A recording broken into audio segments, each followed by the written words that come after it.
altine ñaari fan ci weeru août ci atum 2021 mbokku téléspectateurs yi safo ITV te ànd ak ñun ay bés yu ne ci waxtu gile jote yegg si leen ak jàmm ci seen bloc d'information la Total mbokk yi gis ngeen ko mbasu coronavirus bi nekk loo xam ne moo ngi wëy ti faati bakkan ti sonal réew mi jël ay nit ñu bëri andi leen ay jafe-jafe tax ba fi mu toll ni nit ñi ti xool nan la ñuy def ba xeex ak moom ndax day bañ dajaloo day bañ dendante wala sax yeneen mbir yoo xam ne day jëm ci vie sociale léegi bërëbu liggéeyukaay yi ñenn ñi ti xool itam nan la ñuy def ba nit ña fay liggéeyee itam ñu mën a respecté norme yooyu def ba lii ti mbas mi du law ci biir bërëbu liggéeyukaay yooyu ñenn ñi wax mbiru pass sanitaire wala nit ñi vacciné wu ngir mën a liggéey si xool nan la ñuy def ñenn ñi ba yóbbu leen congé ndax loolu nekk na lu dëppoo ak code du travail loolu nan la ñu war a mën a def ba nit ñi mën cee gis seen bopp télétravail nan ko na mbir boo xam ne itam ba léegi suñu législation jël gu ko en compte nan lañ ko ciy dugalee ak yenn règle lan ci war a mën a teg loolu yëpp nekk mbir yoo xam ne dañuy am mbégte waxtaanee ko tey ci seen bloc d'information la Total bi xam ne tey dañuy am mbégte dalal ci sama ndeyjoor kiiti Alioune Fall nekk inspecteur du travail de la sécurité sociale nekk koo xam ne tamit day jàngale ci yenn ci daara yi lu jëm ci groupe sécurité sociale Alioune ñu lay nuyu te la dalal ak jàmm. maa ngi lay fay Cheikh Assane di am contentement di teew sa plateau bi. ngir wax ci mbas mi ak yenn conséquences yi mën a am ci bërëb liggéeyukaay yi. ñu sant ko bu baax gërëm ko ci beneen boor bi maître Moussa Sarr nekk koo xam ne ràññee nañ ko bu baax ci biir réew mi ndax xam-xamam lu jëm ci mbirub liiti yoon avocat la moom tamit nekk spécialiste ci avocat mbirub affaire moom la ñuy dalal ci beneen boor bi maître ñu lay dalal ci la nuyu ak jàmm. waaw maa ngi lay nuyu monsieur Fall di nuyu également. monsieur Fall inspecteur du travail bi mu bokk la plateau bi. alors Alioune dañ koy tàmbalee ci yow gis nañu mbas mi nu mu tombé troisième vague bi am na doole goo xam ne jaaxal na ñu bëri chaque jour léegi suñu déggee fukk jëm ñaar fukki nit ñooy ñàkk yenn saa yi seen bakkan ci bés bu ne mu nekk mbir moo xam ne tiital nañu bëri ba am sax yenn yi bërëbu liggéeykaay yoo xam ne dañu jëloon ay notice ay yenn yi ti wax ne dañuy yóbbu ñenn ñi ci mbirub congé forcé ñenn ñi ti wax ne dañ leen di yóbbu congé ngir ñu mën a toog bañ a dajaloo yooyu yëpp nekk loo xam ne juróon na coow fan yi nii ci réseaux sociaux yi ak ci dëkk bi loolu est-ce que nekk na loo xam ne lu yoon nangu la maanaam code du travail ak réglementation travail est-ce que loo xam ne dañ ko nangu la ci liggéey bi. jërëjëf Cheikh Assane li ma ci bëgg njëkk leeral. mooy bu fekkee dañu xam ni mbas mi ba muy ñëw dañuy mbas mi dañuy xam ni àndul ak moom. lu ci mel ni dajaloo lu ci mel ni déplacement bu bari. ci yi ko mën a saafara dafa am lu ñuy wax les mesures barrières. donc xam naa loolu moo nekk prolongement ba ñu dem ba ci biir ba vaccination yi ñëwee. am yi nga xam ne jot nañ ko gis ci entreprise yi mais cette fois ñu lëngale ko ak vaccination bi. je pense que foofu la différence bi am bu njëkk ba dañ doon wax naan mesure barrière yi il faut que ñu mën ko respecter. pour ñu mën ko respecter il faut que lépp li nga xam ne activité la bi nga xam ne dafay indi dajaloo ñu mën ko wàññi. wala ñu xool yan mesure la ñuy jël. ci loolu nag boo leen fàttalikoo ci kaw amoon na benn ordonnance bi fi amoon. lu jiitu ordonnance boobu nag direction générale du travail et de la sécurité sociale jëloon na leen lu ñuy wax benn guide pour def ay recommandations. pour inciter ñi nga xam ne ñoom ñooy seq liggéey bi ci biir entreprise yi ñu mën a jël ay mesures yi nga xam ne dina wàññi dajaloo. mesures yooyu noonu congé amoon na ci télétravail amoon na ci. même waxoon nañu sax mbirum congé anticipé. mais lépp dañ ko tegoon ci cadre waxtaan. mooy. ñoom boo seetloo entreprise bi am na ay instances yu bëri nga xam ne dialogue dafay am lu mel ni que délégué du personnel yi fi ñuy tase. lu mel ni que comité d'hygiène et de sécurité lu mel ni que comité interne de dialogue social. foofu mën nañ fa waxtaane yenn jafe-jafe yi am yi nga xam ni mbas mi moom moo ko indi. su boobaa nag patron bi jéem a waxtaan ak travailleurs yi ci seen ay njiit ñu xool na la ñuy fexe ba wàññi dem beeg dikk bi ak dajaloo bi ci biir entreprise yi. léegi nag ni ñu koy lëngalee ak contexte bu bees bi ñu nekk muy wàllum. vaccination bi ak vaccination bi ci am. ñu gis ni am na ñu bëri ñi nga xam ne dañoo dem ba ni seen employé ni nañ toog seen biir kër bu fekkee amuñu. vaccination ñuy laaj nag ba xam loolu lu jaar yoon la am déet. liñ ciy leeral mooy bu ñuy wax passe sanitaire maanaam benn carnet bi nga xam ne boo ko yoree mën na la ubbil yenn bunt yi boo ko yorul ni am na sa bërëbu liggéeykaay yi nga xam mënoo fa accéder. wala yenn bërëb yi nga xam ni ay nit dañ fay dajal doo fa mën a dem. problème bi mooy actuellement Sénégal amul passe sanitaire. maanaam amul benn disposition ci suñu loi bi nga xam ni dafay imposer un citoyen pour mu dem vacciné wu laata muy dugg ci boutique laata muy dugg ci hôpital laata muy dem ci bërëbu liggéeyukaayam foofu la jafe-jafe nekk ba tax na bu fekkee dañ ko bëgg càmbar ci passe sanitaire boobu nu ak patron bi ban taxawaay la ci war a taxawaay mën nañu ni patron bi mën na inciter encourager def benn sensibilisation pour yóbbu les travailleurs pour ñu dem vacciner mais tant que amul benn disposition ci suñu loi yi bu mën ni citoyen bi dafa am obligation dem mu vacciner wu amuñu pour nit liggéeykat bi soo vacciné wul doo loolu mënul nekk benn bi leneen li ci naan congé forcé xam nga congé forcé sax baat bi dafa xaw di waar lenn moo mën a am mooy yow est-ce que remplir nga les conditions pour nga mën a jël say congé remplir nga les conditions entreprise yu xool nan lay organiser woo de sorte que service bi mën a continuer ñenn ñi mën jël seen congé ci biir li ñu ciy wut mooy ñu wàññi dajaloo bi maintenant ki nga xam ne amagul congé nga bëgg ni ko tey nga jël congé foofu la problème bi nekk et je pense que bu ñu ko bëggee saafara il faut bu ci nekk ñu définir ko xam lan mooy congé ñu xam lan mooy passe sanitaire xam également employeur bi yan kii la am yan pouvoir la am pour au nom de l'obligation de sauvegarder la santé et la sécurité des travailleurs mu xam prérogative yooyu noonu fan la yem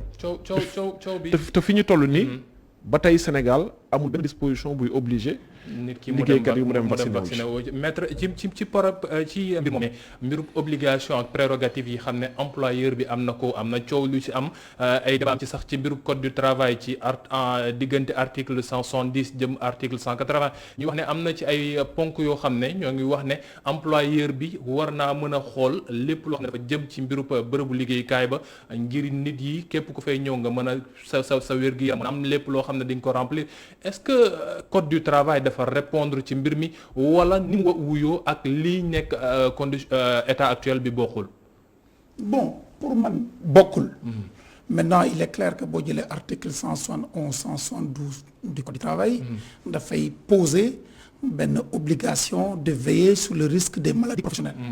sur la santé des travailleurs. nga demaat article 92 93 de la convention nationale interprofessionnelle. dafay prévoir ce pouvoir là. mais loolu tekkiwul ne.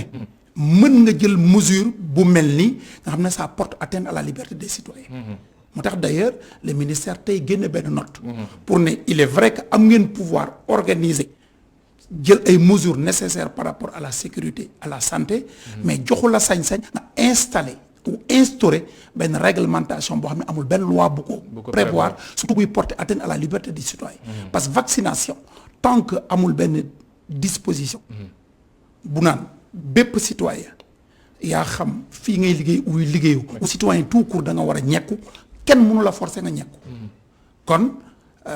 employeurs yi mënuñu utiliser article 171 et suivant boobu pour remonter 170 bu la neexee 92 93 de la convention interprofessionnelle pour ne par force dañu war a ñekku ku ñekkuwul doo liggéey si en plus boo ñekkul mën nañ la sanctionner jàpp naa ne loolu état bi wax na dëgg loolu employeurs yi amuñ sañ-sañ boobu mënuñ ko interpréter de la sorte maintenant nag soo amee une lecture de premier degré dès lors qu'on parle de pouvoir d'organisation en matière de sécurité et de santé da nga naan mën naa ci dëxiñ lu ne mais non lu droit du doxee noonu bu nekkoon ne par exemple dañu nekkaatoon ci situation d'état d'urgence sanitaire kooku état du Sénégal comme ni ko France di jéemi mën na jël ay dispositions ne ku ñekkuwul doo liggéey si mais kooku état ko mën mais ci kaw ñu nekk ci kaw état d'urgence sanitaire parce que état d'urgence sanitaire bi dafa prévoir ay dispositions yu mën a porter atteinte à la liberté des citoyens mais Sénégal loolu amu fi boo demee France nag am na ci état d'urgence mais malgré même état d'urgence bi débat baa nga fa ba saisir nañ le conseil constitutionnel ba le 5 lay joxe décision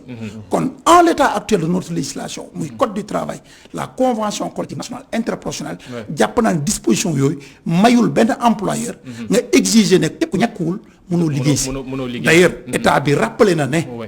mën ngeen dellu ci guide bi ñu defaloon wala directeur de la sécurité de la direction du travail bi mu doon wax ñu organiser télétravail parce que même bu dee télétravail suñu disposition yi prévoir de manière spécifique mais ci kaw état d'urgence bi amoon nangu woon nañ ne nañ ko aménager maintenant ñu bàyyi employé waxtaan ak collège délégué ak kuréel yi nekk ci biir pour ñu xool lu gën a rafet ñu doxalee ko noonu ba xam ne kenn du ci loru. également même chose sur les mesures barrières. nañ la ñu war a mën a def ba ñëpp mën cee gis seen bopp feebar bi bañ a law liggéeykat yi mën na ñëw def seen liggéey ci ni mu waree loolee waxtaanu tey seen bloc d'information La Totale xam ne ci plateau bi ñu nga am maître Moussa Sarr ak kiiti Alioune Fall inspecteur du travail mbokk yi léegi-léegi ñu yegsi ci xibaaru marax 18h45 ànd ci ak Baye Cheikh Sall dellu si waat ci kanam.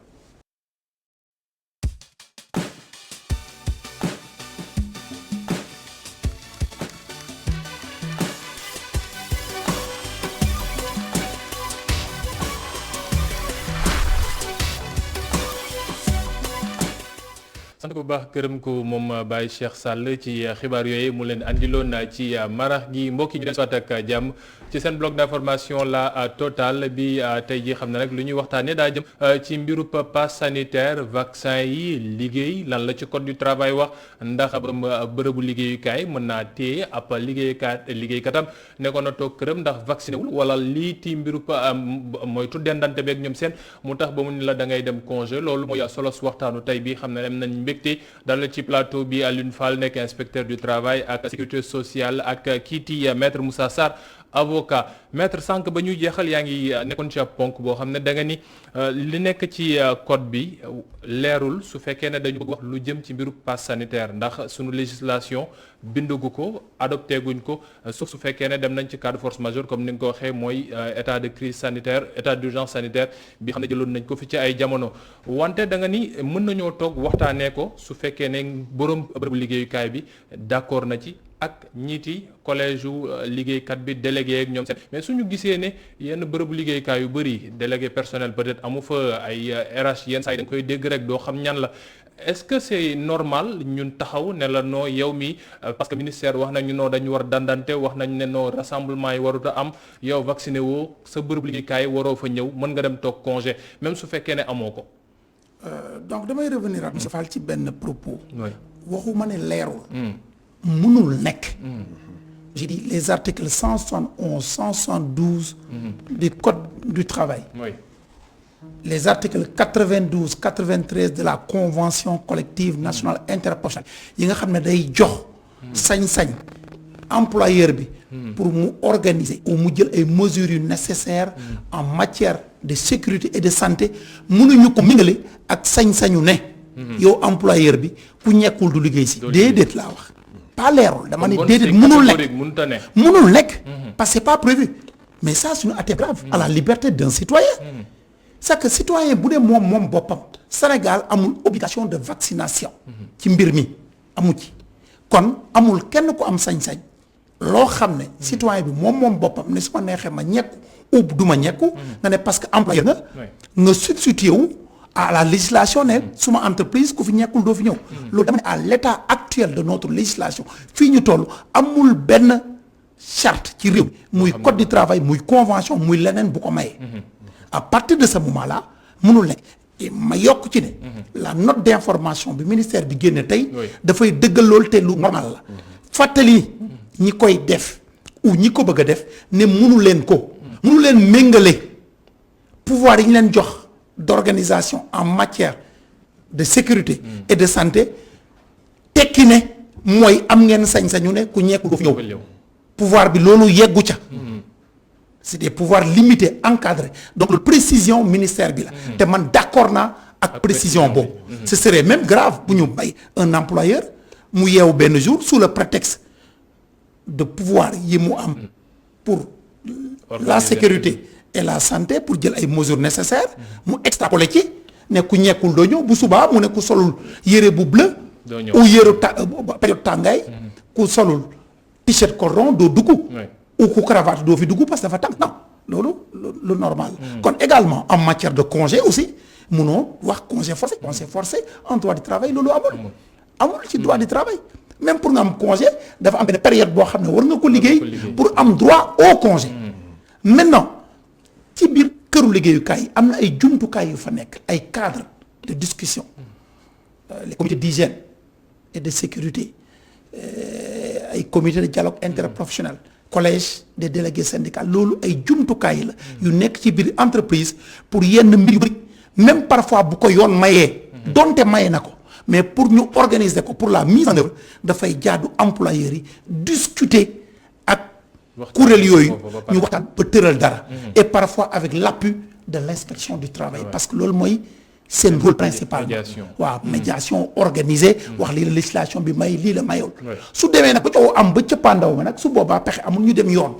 mais l'idéal mooy loolu yoon amu ci cër li ci am solo mooy ñu toog waxtaane ko donc encore une fois suñu législation mayewul ab employeur ne ku ñekkuwul doo dugg suma entreprise rax ci dolli ku ñekkuwul ma licencié la loolu mënu fi am pour le moment c'est illégal autre chose également mënoo forcer kenn ne ko demal congé par contre déjà amoon na benn guide bu ñu mettroon en place ne kon ka mbas mi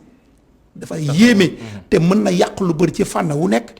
nañu organiser ñi ko mën télétravail de telle sorte que dafay am continuité du fonctionnement de l'entreprise peut-être mu am benn service minimum ci biir ñi si des toog seen kër ñu organiser ko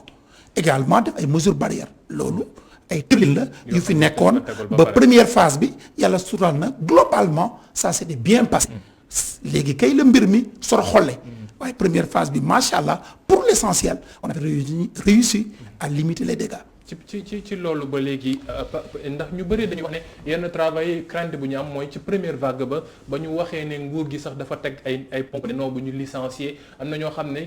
profité nañu ci crise sanitaire bi dàq ay nit ndax da leen wax na leen non mënatuñu yore parce que dañoo am problème suñu ay finance yeneen ak yeneen yu ci taxaw est-ce que tiitaay boobu mënul nekk loo xam ne day taxaw ba léegi par rapport ak nit ñi suñu leen waxee soo vacciné wul doo ñëw il faut que ngeen dem yenn saa yi pression di ci am sax ci biir bërëbu liggéeykaay ñu wax na faaw ngeen dem vacciné wu parce que soo leen vacciné wul doon mën a liggéey si loolu est-ce que pression boobu c'est normal c'est quelque chose d'acceptable. xam nga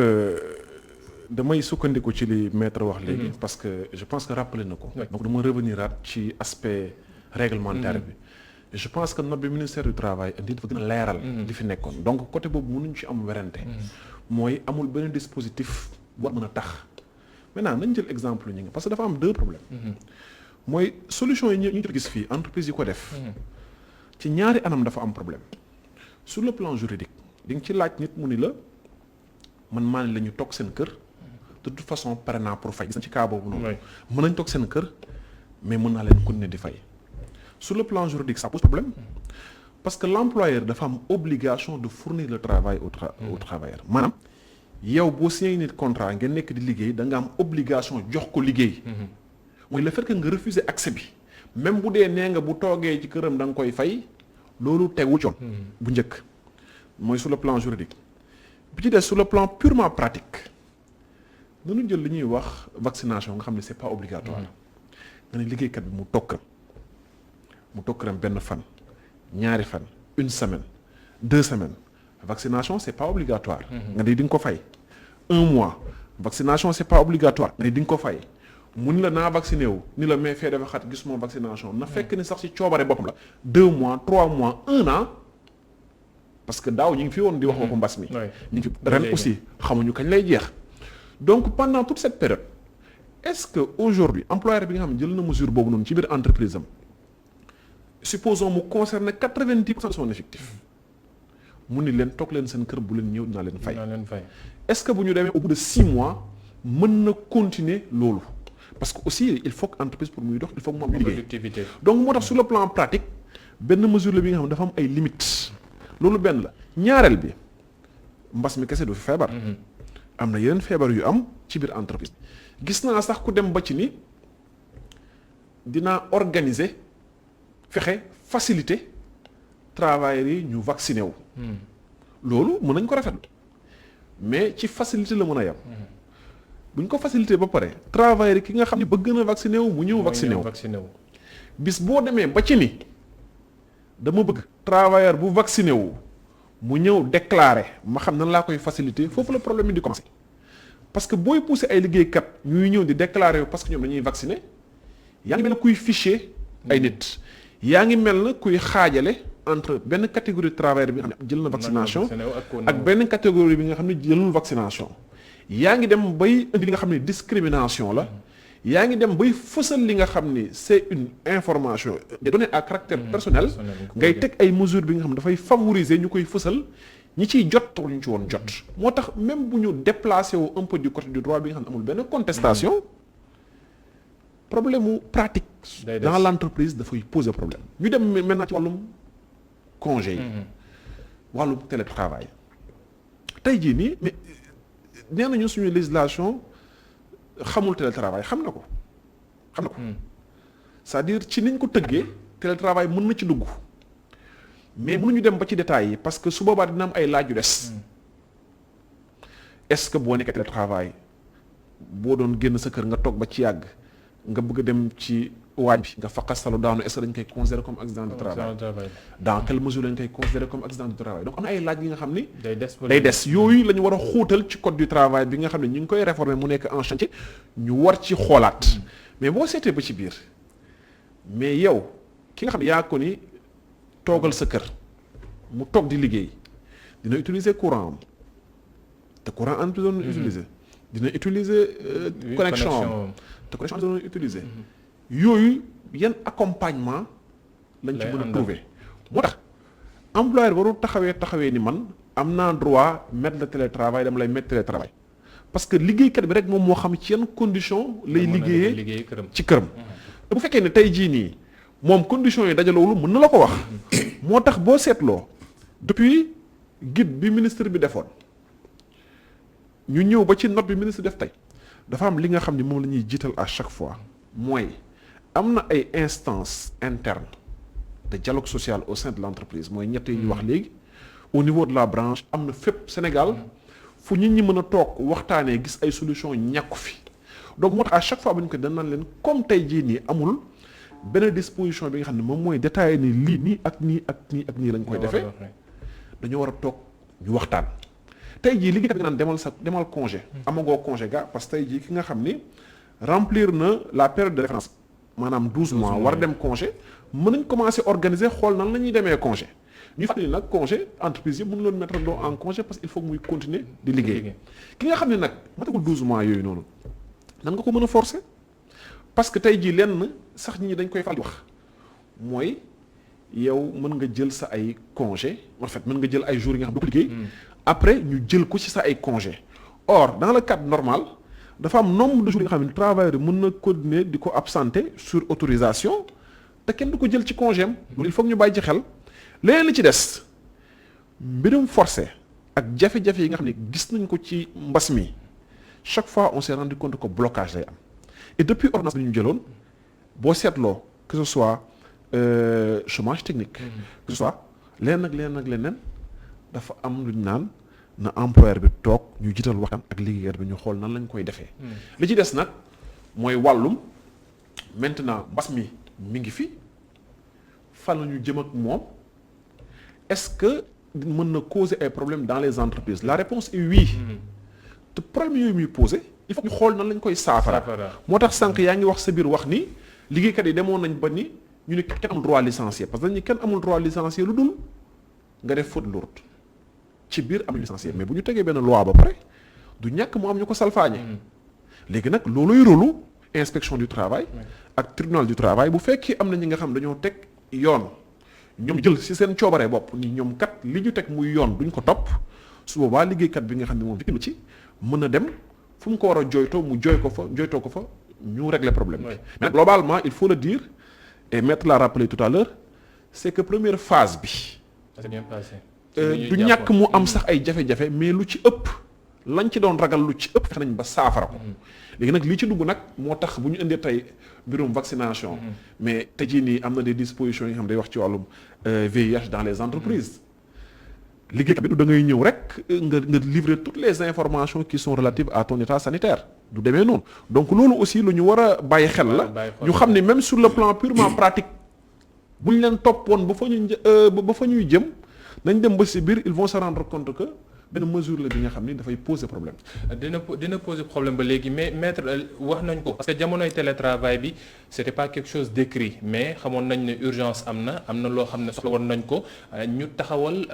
télétravail def ko benn norme même su fekkee ba léegi légiféré ko ñoo ngi xool nan lañ ko mën a dugalee entreprise yu bëri na ñoom gis nañ seen bopp travailleurs yi ñoom te ne gis nañ seen bopp mais est-ce qu'il est pas temps ñu xool nan lañ koy dugalee muy moom ak yeneen matuwaay yu muy àndal parce que télétravail travail dañ koy wax nañ ko def mais ñu bëri ni mu ko waxee yenn saa dañ lay wax na la ni heure de travail bi est-ce que duñ ko xool par rapport ak télétravail bi parce que nit dina nekk këram quelquefois ci période télétravail mu liggéey lu ëpp sax lu mu doon liggéey mbirub données personnelles yi mbirub surveillance bi yenn saa yi xam ne ñenn dañ koy décrier nan la ñu mën a def encadrement boobu ba travailleur bi par rapport période mbas bi mu def liggéeyam normalement mais que droit am kenn du ko salfaañe.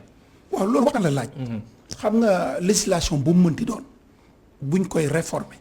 il faut que les parties prenantes ñi ko séq toog waxtaan. surtout législation du travail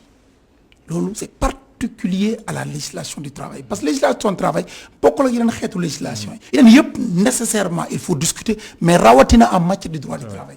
parce que ñun suñu droit comme ni ñu koy wooyee nous dans notre jargon d'avocat c'est un droit protecteur ñun suñu législation du travail bokkul ak législation yu bëri c'est vrai que France lañ ko jëlee pour l'essentiel mais c'est une législation qui protège de manière générale le travailleur de telle sorte que fii syndicats yi dañ fi am doole donc mënoo fi def dara te waxtaanoo ak syndicats yi dajale patronat bi et cetera il est vrai que am na situation de force majeure bu ñëw muy mbas bi kenn mënu ko sóor force majeure la mais de manière générale amoon na benn cadre bu fi nekk où il appartient à l'employeur d'organiser les conditions de travail donc noonu nañ ko dugal ci biir daanaka ci loolu lañ ko dugal ba ñëpp d'accord ci pour ñu mettre ko en place mais kon ka jamono day dox te virus bi kenn xamul que dafa jógee d'après médecins yi parce que ñun amuñ ci xam-xam li ñu xam mooy dañuy seetaan di déglu borom xam-xam ci wàllu woowu mais ñoom seen bopp dañ naan mbir mi bés bu ne ñu jàng ci lu bees xamuñ ci lu leer et kon que dañ ne lu mel ni grippe la grippe toujours elle est saisonnière ci li ñu xam donc day dem ak donc mën na fi nekk ay at comme mën na teel dem mais kenn amu ci lu leer kon dès lors que données boobu mu ngi fi kon li gën mooy ci waxtaan yi nga xam ne ñu ngi koy waxtaan pour modifier code du travail ñu dugal ci aspect boobu ba pare nag organiser ko parce que tout à l'heure monsieur Fall dugal na fii wane na ay aspects yoo xam ne il faut ñu tenir ci compte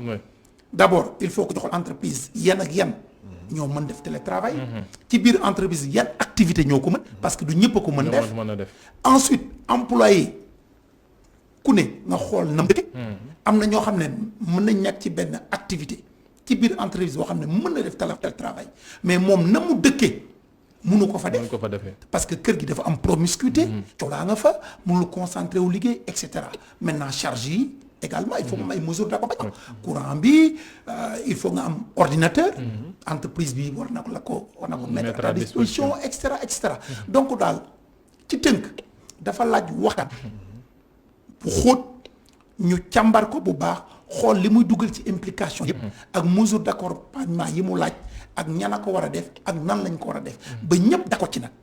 ñu xaatim daal maanaam consensus général la war a nekk laata c'est l'idéal et jàpp naa ne bu ñu waxtaanee war nañ ci mën a trouver un accord par intérêt ñëpp la parce que lu mel ni mbas mi bu ñëwee donte bañ ngaa ñeeku mais feebar ku mu dal xamoo fooy mujjee donc ñëpp a ci am intérêt en principe laa wax en principe kon li ci am solo rek mooy ñu waxtaane ko ba employeur bi comme employé bi ku ne gis ci boppam mun bañ a nekk loo xam ne dañ koy contraindre nit xam nga mbir moom bu ci contraindre nit duggee rek te amoo sañ rek coo day bari surtout loo xam ne yoon joxu la ko moo tax par exemple mesure bi ñi ko bëgg a def ou ñi ko def il faut moom jox parce que boo jëlee sañ-sañ boo xam ne yoon joxu la ko ci ay liberté citoyen loolu mënul nekk day jur te du njëriñu kenn te entreprise li mu bëgg d'abord mooy une paix sociale parce que entreprise bu travailleur yi nekkul ci jàmm ak employeur ñu nekk ci jàmm liggéey bi mënul produire profit employeur bi ci def alalam investir du ci gis boppam employeur bi aussi à terme du ci gis boppam entreprise mën a disparaître kon njëriñu ñëpp la ñuy seq liggéey bi ñu waxtaan ba trouver un terrain d'entente sur ça du jomb que loolu dina am waxtaan ba trouver terrain d'entente maa ngi la koy wax sànq yenn saa yi dañuy wax nañu waxtaan ba trouver terrain d'entente mais yenn entreprise yi amuñu ay RH yenn entreprise yi da ngay wax délégué syndical ak ñoom seen amu fa place boo xam ne mën nañ fa mën a dialoguer amul information moo am mais quelquefois discussion du am comment est-ce qu'on peut faire ba liiti mesures yi mu nekk loo xam ne dinañ ko waxtaanee jaarale ko ci yoon mais yéen tamit dañu leen koy wax parce que inspecteur du travail est-ce que waruñu ñoom tamit di wàcc ci terrain bi di dugg ci entreprise yi di vérifier est-ce que normes yi sécuritaires ak sanitaires yi ñuy wax ñoo ngi koy respecté ak tamit lépp loo xam ne jëm na ci mbirub mesure barrières yi muy masque yi wax entreprise war a joxe yow ñoom seen est-ce que loolu bërëbu liggéeykaay yi ñoo ngi koy respecté est-ce que loolu waruñu ci taxaw. waaw inspecteurs yi dañoo war a wàcc ci terrain bi loolu yaakaar naa ba mu nekkee inspecteur du travail maa ngi koy dégg. Et depuis je pense que en matière de visite dans les entreprises on a même fait 200%, des fois 300% de ce que nous faisions. Donc loolooy wane ni ñi ngi ci terrain bi. boo koy càmbar fu mel ne Dakar nga xam ne activité bi dafa bari. noonu nga koy mën a gisee. mais may leeral rek bu fekkee waxtaan gis nga waxtaan. foo ko mënti defee. baax na xam nga tey jii nii yoon dafa ni entreprise bu ci ne boo amee 11 travailleurs da nga war a am obligatoirement délégué du personnel. ñu ne entreprise bu nekk boo amee 50 travailleurs da nga war a installer comité d'hygiène et de sécurité. ñu ni inspecteur bi bu fekkee gis na ni sax benn entreprise bi ñoom matuñu 50 travailleurs et que risques yi fa nekk laaj na ñu teg comité d'hygiène et de sécurité mën a demande ñu teg fa comité d'hygiène et de sécurité. ñu ne bu comité d'hygiène et de sécurité sooxe dem ba sax doxatul inspecteur bi mën na ko convoquer diriger réunion pour relancer ko rendre ko fonctionnel. donc waxtaan du ñàkk léegi nag entreprise bi nga xam ne 6 travailleurs la am. amul ay délégué du personnel foofu bariwuñu waxtaan toujours mën na fa nekk leneen li ci des mooy maître wax na ko sànq droit de travail dafa nekk droit wu waxtaan. gis nga li ñuy wax yëpp en terme de projet de chantier code du travail moo xam sax décret la moo xam arrêté la lépp li nga xam ni dafay appliqué wu ci matière sociale bi. dañ koy càmbar te ñetti acteurs ñoo koy càmbar muy état travailleur. ak employeur texte boo mënti jël bi nga xam ni dañ ko war a adopté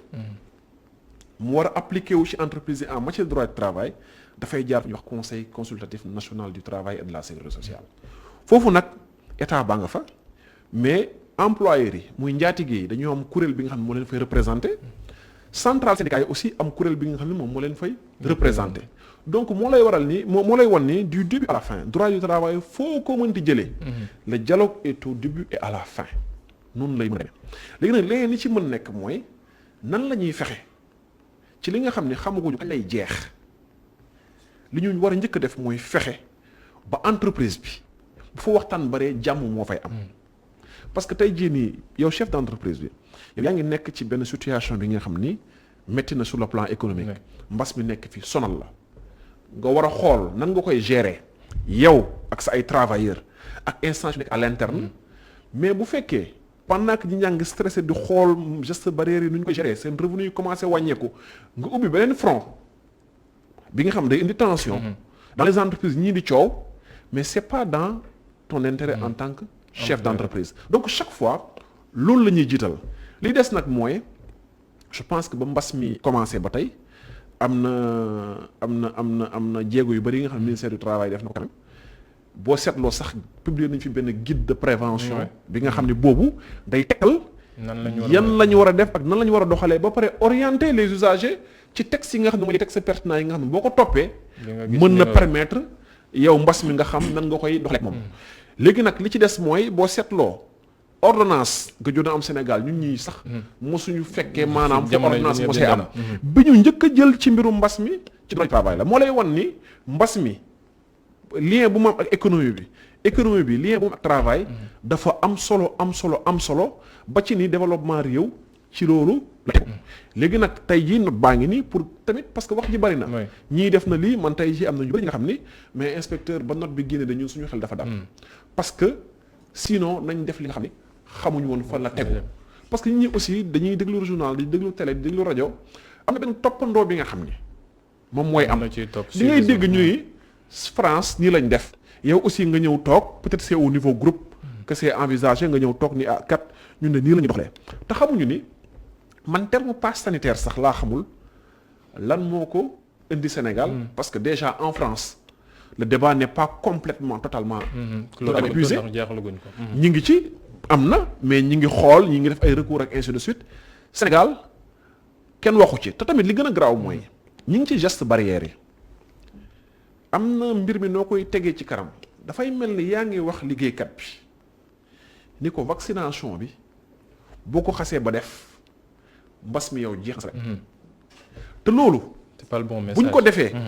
jàlle ko comme message ci boppu liggéeykat day am ñaari catégorie yi nga xam ni ñi vacciné wul jàpp ci mesure barrières yi ak ñi vacciné jàpp ni ñoom soxlootul ñuy topp mesure barrières yi boo demee ba ci biir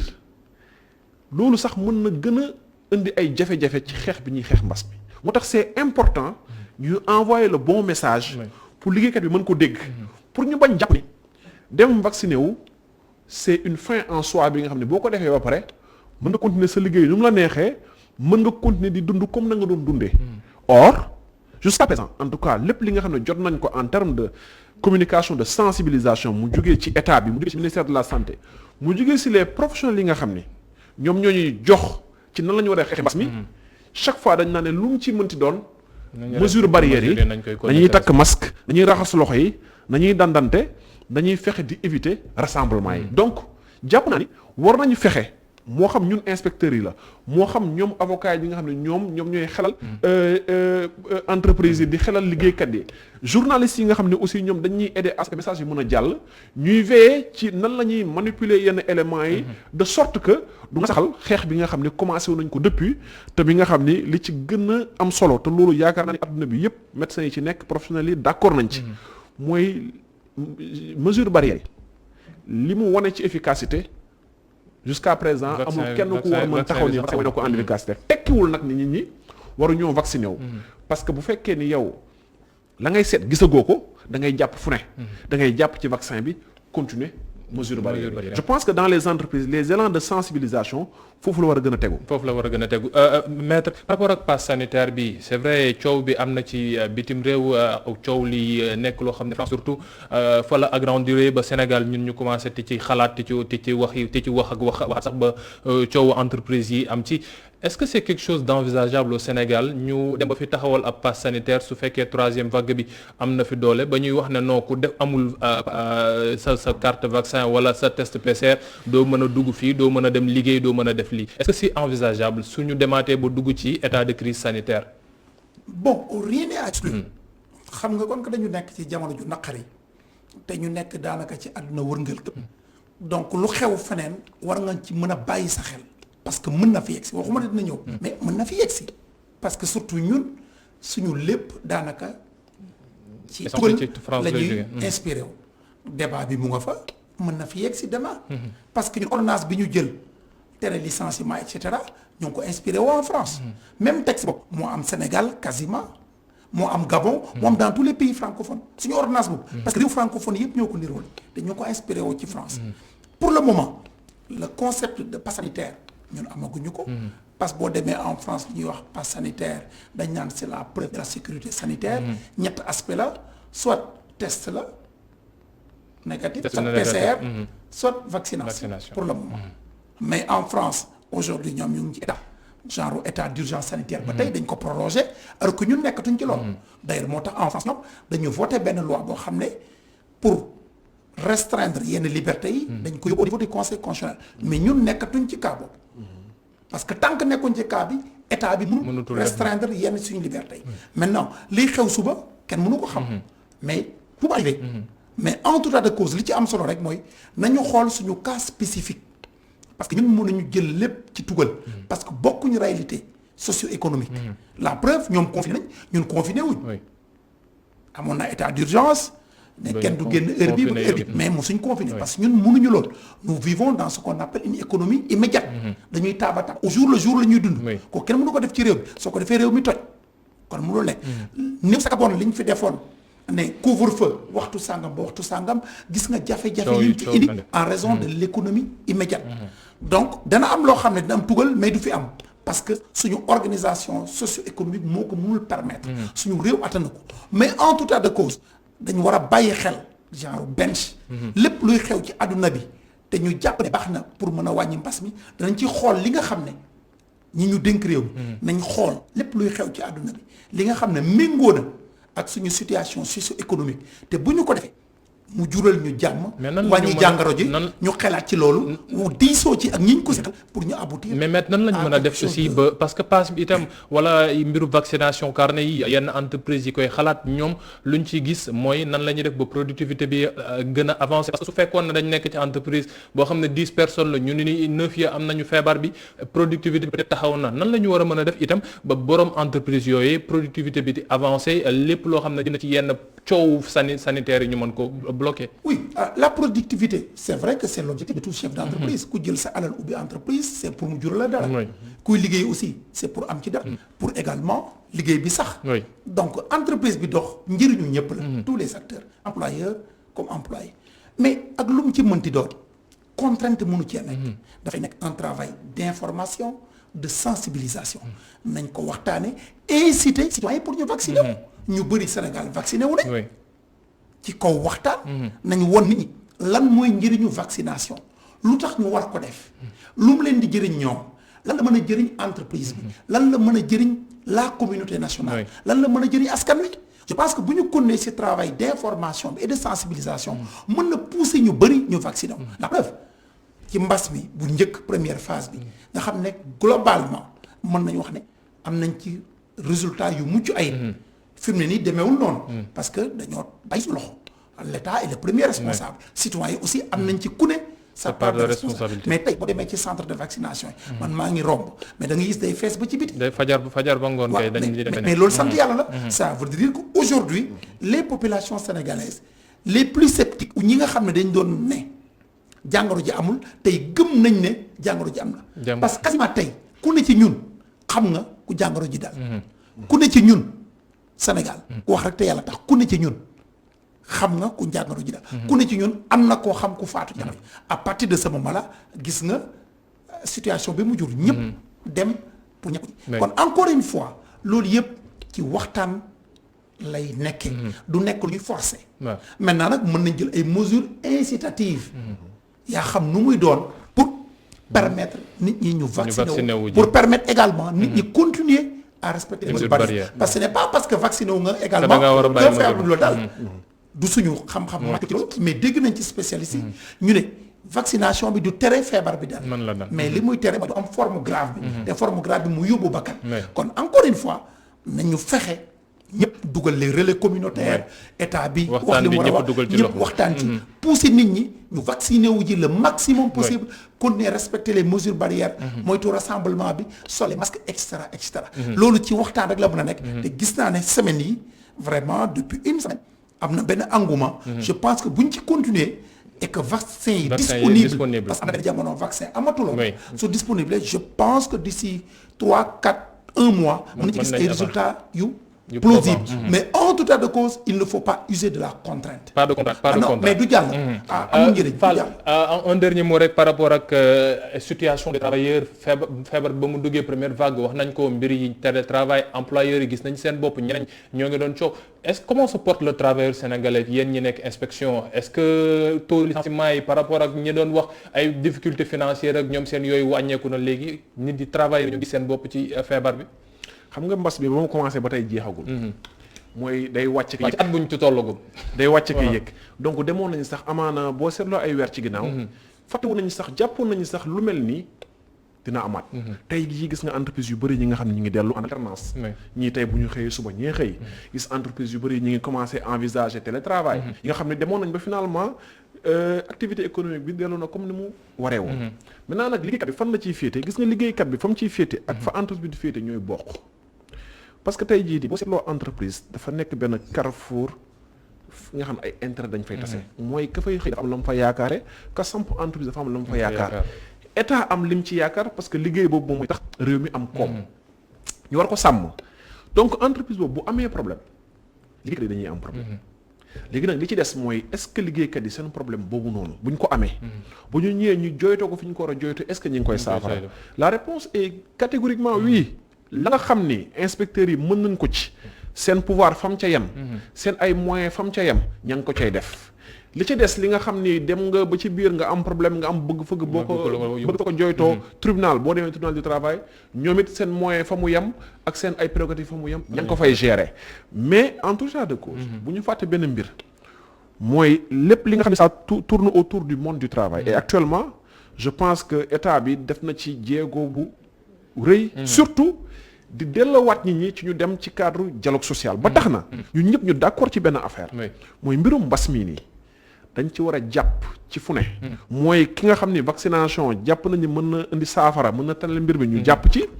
gestes barrières yi ñu jàpp ci loolu rek mooy solution bi nga xam ni mën na dalal xelu liggéeykat bi moom aussi mu xam ni c'est sa manière de participer à ce que l'économie fonctionne correctement. sant ko bu baax gërëm ko moom Alioune Fall nekk inspecteur du travail ak sécurité sociale ak maître Moussa Sarr ñoom ñaar ñoo ne woon tey suñu gan ci seen bloc d'information la Total ñu doon waxtaanee lu jëm ci mbirub xëy mi pass sanitaire vaccination nan la ñuy def ba liggéeykat yi mën cee gis seen bopp ndax code du travail lu mu ci joxe ci xalaatam itam sant leen baax mbokk yi gërëm leen ba ëllëg incha allah tout de suite le 19:45 c'est avec Adama Nouchka merci beaucoup.